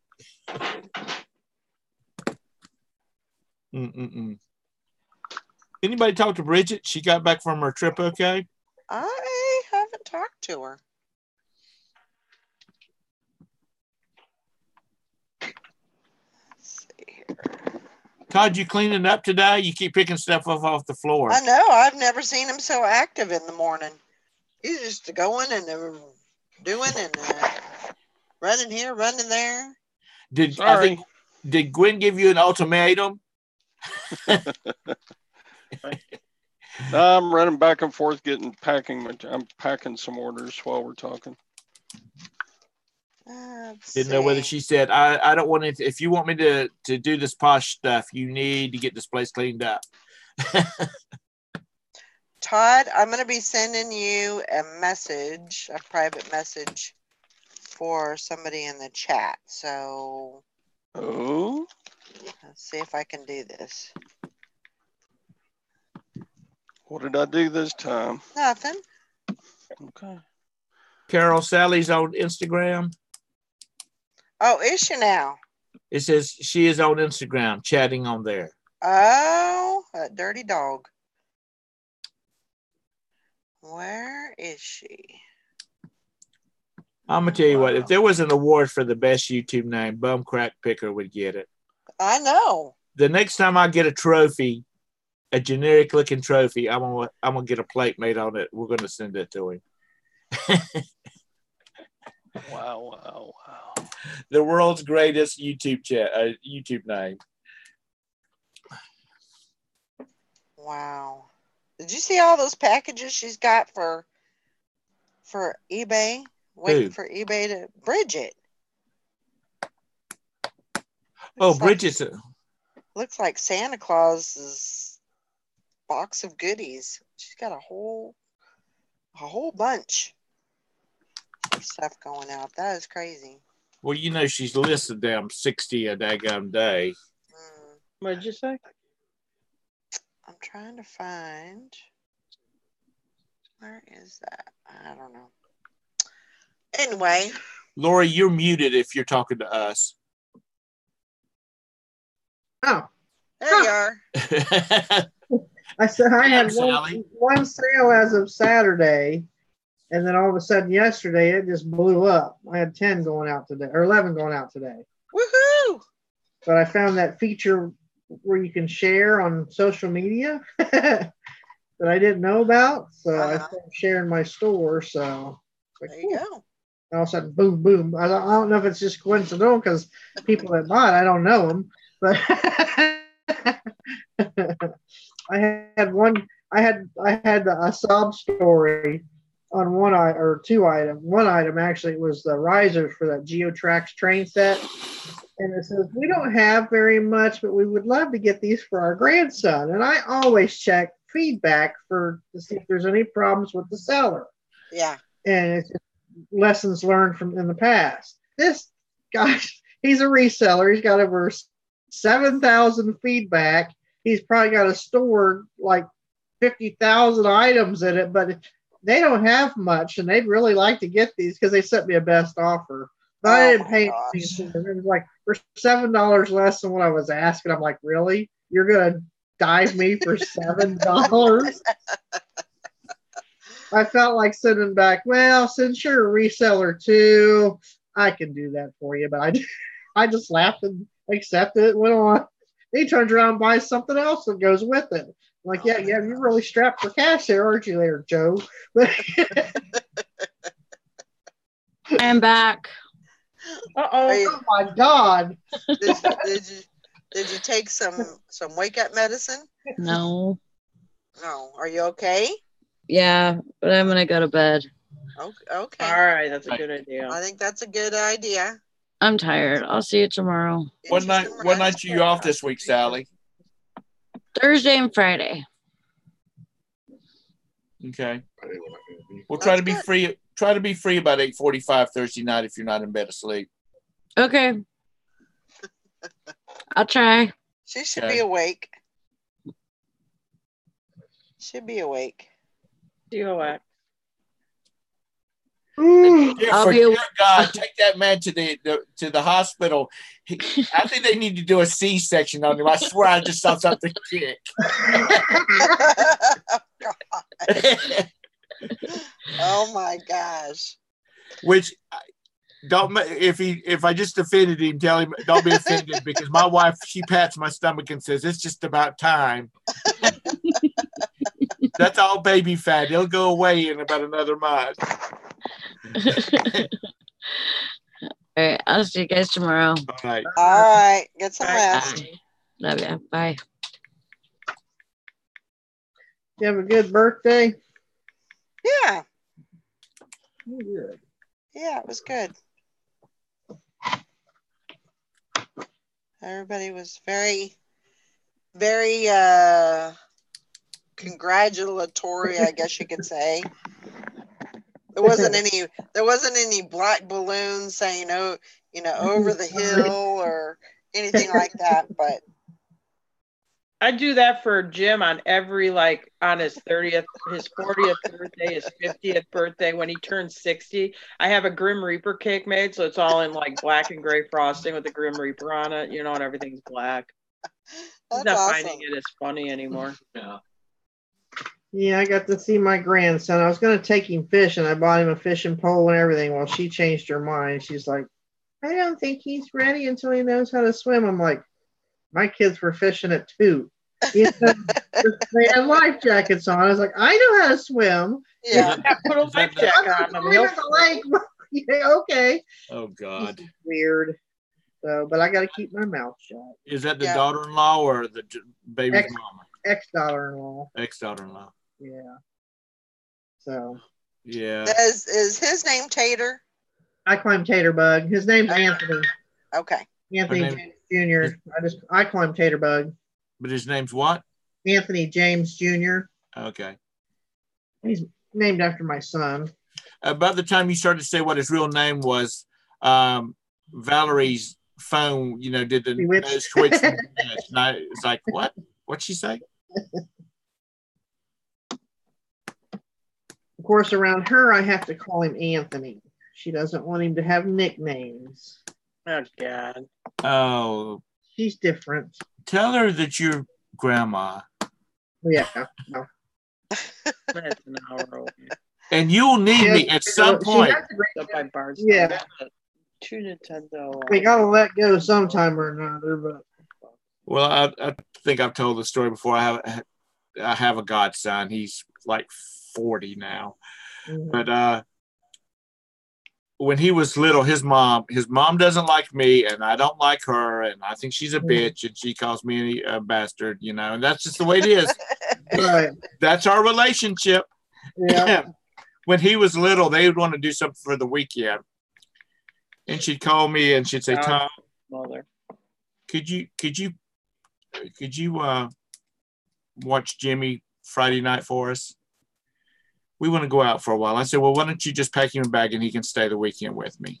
Mm-hmm. Now, she was one of these people that no candy, no sweets, no junk food. Mm-hmm. He was 6 at the time, and he had a 7:00 bedtime. When he came to my house, on the way home, we stopped by McDonald's. And then we went to the grocery store and we got candy, and we watched movies till he passed out at night. And then the next morning it was, chocolate covered sugar bomb cereal and pizza and all that kind of stuff. But the deal was, on Sunday morning, he had to lay, even if he was ready to get up, he needed to lay there and try, just relax and chill out. So hopefully he'd go back to sleep and, he'd be rested. He was about 15 years old, and he said, "Tom, my mom has always known that we went out and got junk food and candy and stayed up all night." I said, "I have never said whether I cared whether your mother knew it or not." I said, "Because I don't care, because when she handed you over to me, you were mine until I gave her back. I would make sure he did not get hurt, or try not to let him get hurt. I didn't let him go jumping off the top of the house or anything like that." Mm-hmm. But he's like, "She knew. She's always known." I said, "I don't care." Because, I think a lot of your father, and I love you to death, but your mom and I hate each other. And he said, "I know, and it breaks my heart." And he's saying that's 15. It breaks my heart. And I'm like, "Hey, we get along just fine. We know where each other stands. And but it was like, God, I told her one time he needs to get outside and eat some dirt.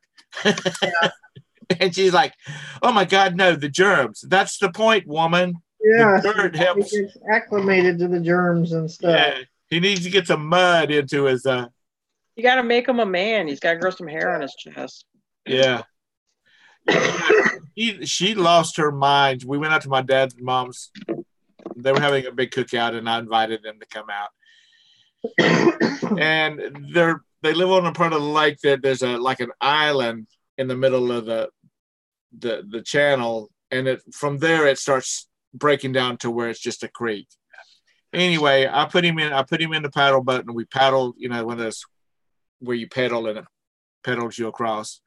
Well, I took him out to the island, and it's real boggy and muddy out there. And he's, we played out there on the island for a little while. I didn't want him to get in the water. He had to be muddy when he went back.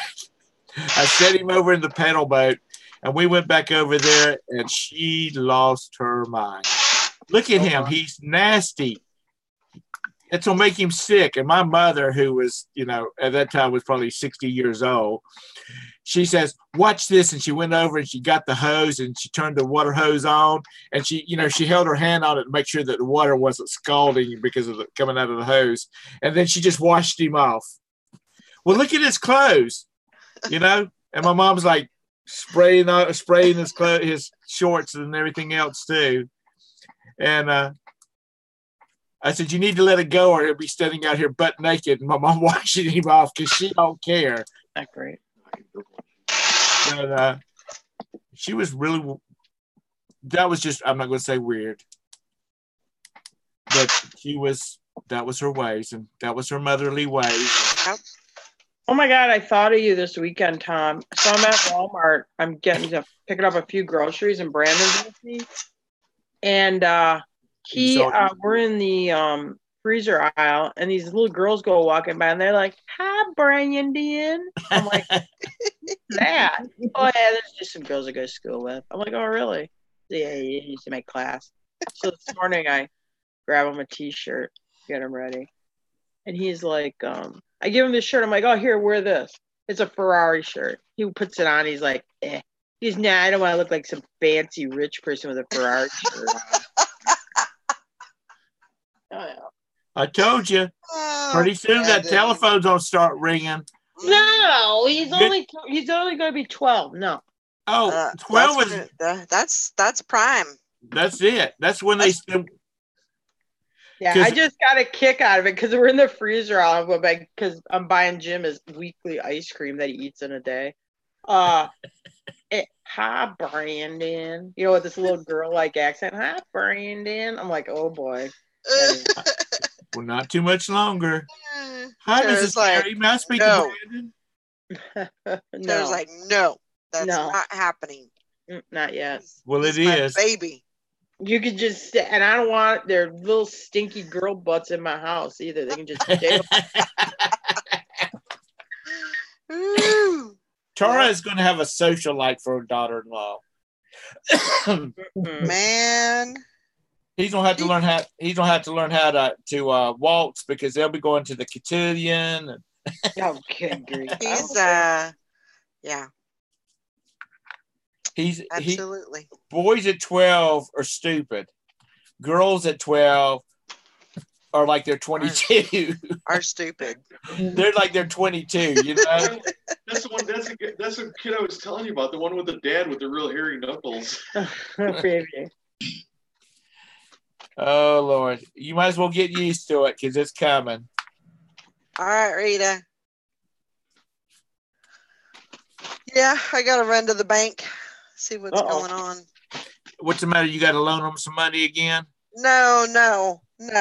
You got to tell Valerie. You got to tell them they got to start watching their spending because you just can't keep loaning them money. No, my card don't work, and I got money in there, so that's not the reason. I don't know why, but it's not working. So I got to go find out what's going on with it. But then it's Mine like, did that. They put a block on it because I used it in Franklin when I went to buy that scooter. I Uh-huh. didn't have enough on me, so I went down and got some more cash.